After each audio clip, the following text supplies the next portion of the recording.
ഞങ്ങൾക്കൊരു ബാൻഡുണ്ട്. അപ്പം ഞങ്ങൾ ലോക്ക്ഡൗൺ സമയം തൊട്ടാണ് ഈ മ്യൂസിക്കിലോട്ട് ഭയങ്കരമായിട്ട് തിരിയുന്നത്. VH1 ഡേയ്സിന് ശേഷമാണല്ലേ ഹിപ്പ് ഹോപ്പിലേക്ക് കൊളാബറേഷനൊക്കെ ചെയ്യണമെന്നൊക്കെ തോന്നിയിരിക്കുന്നത്.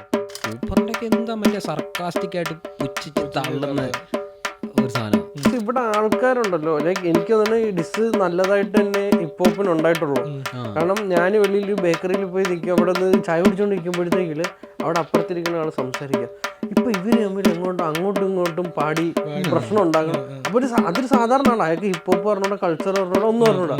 പക്ഷെ ഇങ്ങനെ 4 പേരുണ്ട്, ഇവർ അങ്ങോട്ടും ഇങ്ങോട്ടും പാടുന്നുണ്ട്, ഈ കാര്യം ആൾക്ക് അറിയാം. സ്റ്റേജിലോട്ട് കയറിയിട്ട് കോളേജിലൊരു പരിപാടിക്ക് കോളേജ് ബാൻഡിന്റെ ഇതിന് ഞാൻ ഇങ്ങനെ ചട്ടൂരി നിന്നില്ല.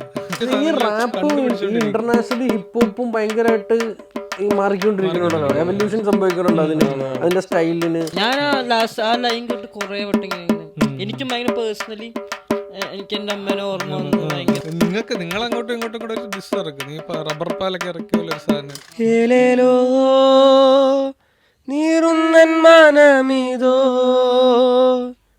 ഏറുന്നൻ തോളിൽ ഞാനോ പാടുന്നേ.